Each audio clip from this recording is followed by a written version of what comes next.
This is Peter Gould. Peter, do you want to introduce yourself? I'm Peter Gould, and I am the producer-director of an in-development Second Amendment documentary called Infringed, Second Amendment in the Crosshairs, which talks about the assault on the Second Amendment by the anti-gun crowd, both at the local level and the national level. And it explores the Second Amendment from the time of its drafting through the present. In a dramatic way, an interesting way. So think something like Dinesh D'Souza's 2016 Obama's America, or the more recent America, What Would the World Be Like Without Her, where it's a dramatic piece. It's entertaining, it's visual, it's beautiful, and it pulls you into the story. Right. Now, you are very passionate about this, and I know that because I first met you last September 2013, yep. So the September before last, at a seminar that I arranged at Northwestern Connecticut Community College. It was a 1-credit, 2-day course, and about 20 students attended. And what I did was I put together just a variety of individuals who are interested in the Second Amendment, either pro-Second Amendment, or in some cases we had some people that were not anti-Second Amendment, but maybe not as pro-gun rights. And you were one of the presenters, and you came up and you showed the students this video you're talking about. And what is the name of it again?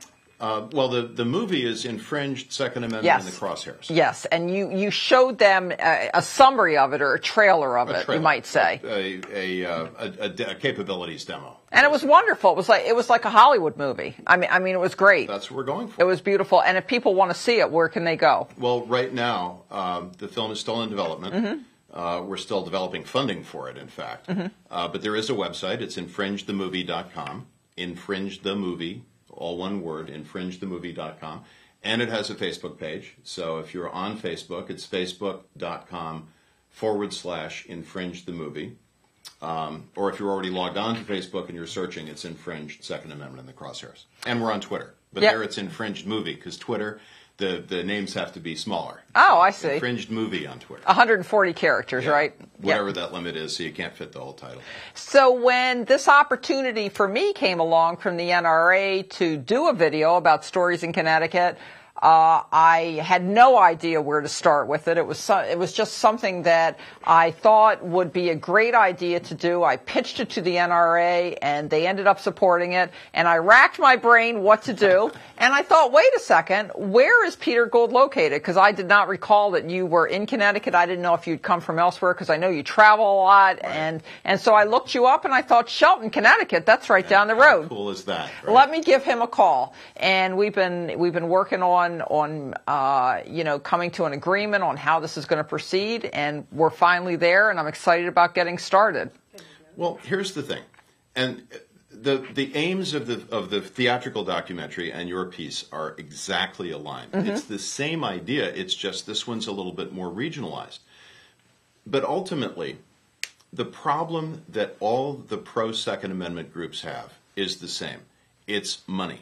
Right. And every pro-Second Amendment group does two things really, really well.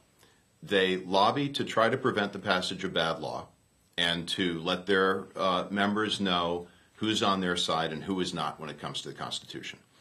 And once bad law gets passed, which inevitably it does, unfortunately, they litigate to try to get that law overthrown and declared mm-hmm. unconstitutional, which, as we know, it is. The Second Amendment pretty well speaks for itself. Here's the problem that we're trying to address with your project locally and with Infringed on a larger scale.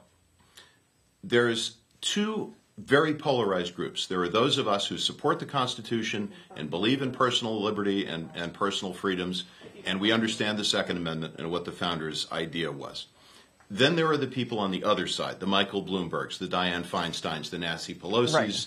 the Dan Malloys, the Chris Murphys, the list goes on and on and on, who couldn't care less. They have their agenda, and that's what they're going to do.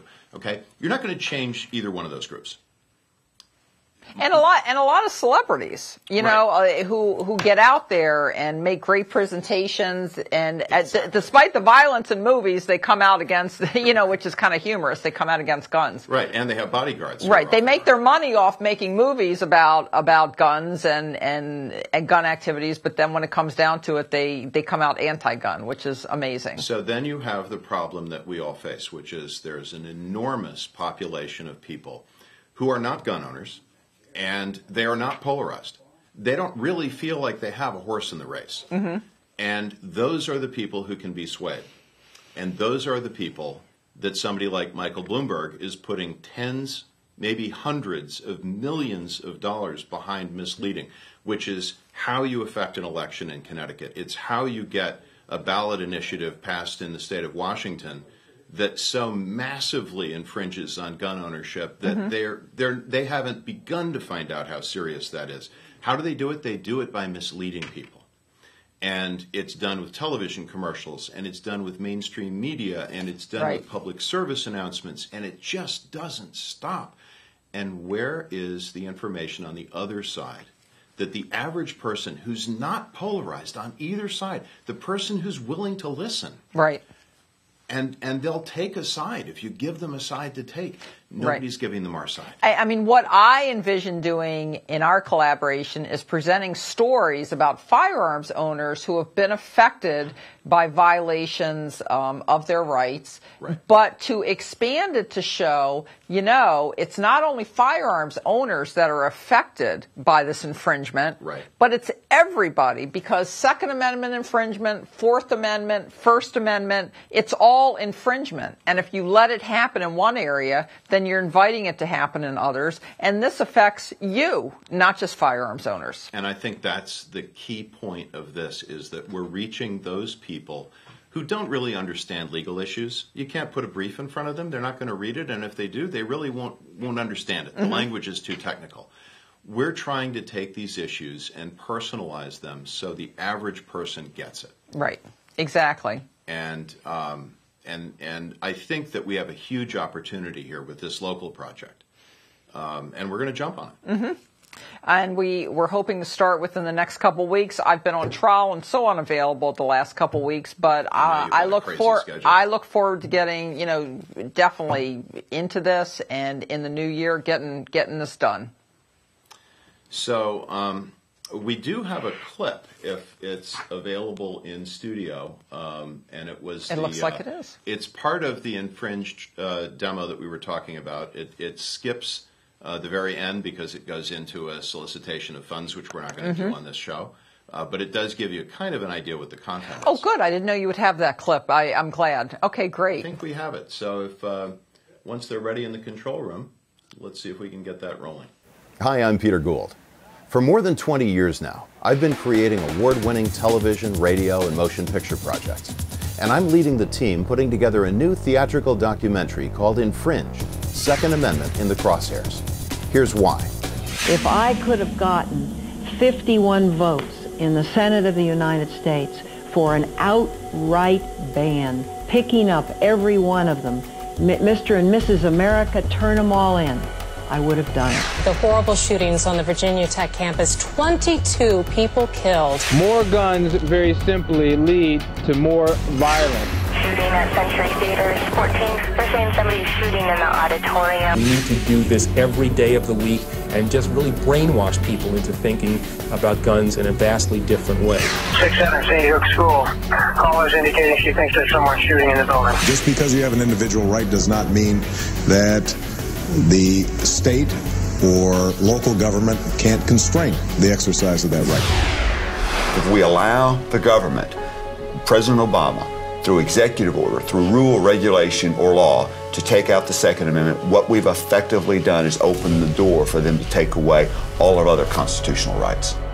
The language of the Second Amendment is so simple. The right of the people to keep and bear arms shall not be infringed. Well, we're the people. Keeping, as in owning or storing in your house, and bearing, as in carrying with you when you go out of your house. How simple can you get? And yet somehow, some of today's ruling class want to revoke that right. You've probably heard the term low information voter. Those are people who form opinions based on their emotions instead of on facts. A lot of them have been misled because they've been fed so much misinformation by the media that they don't even know there's a whole other side to the gun rights issue.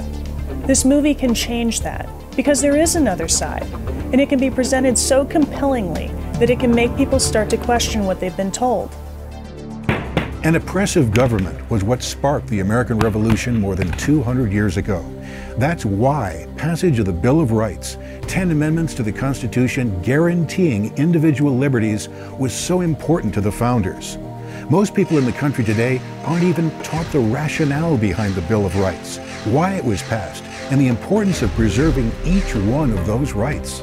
We have to decide whether the Bill of Rights, including the Second Amendment, is something given to us by our Creator, and we have those rights from birth and they're immune to government intrusion, or if those rights are created and bestowed upon us by government. Because if they are, then not just Second Amendment rights can be taken away, but every single one of the others. As a director, when I think of the word infringed, I usually think of copyright infringement, which involves stealing a right that belongs to somebody else.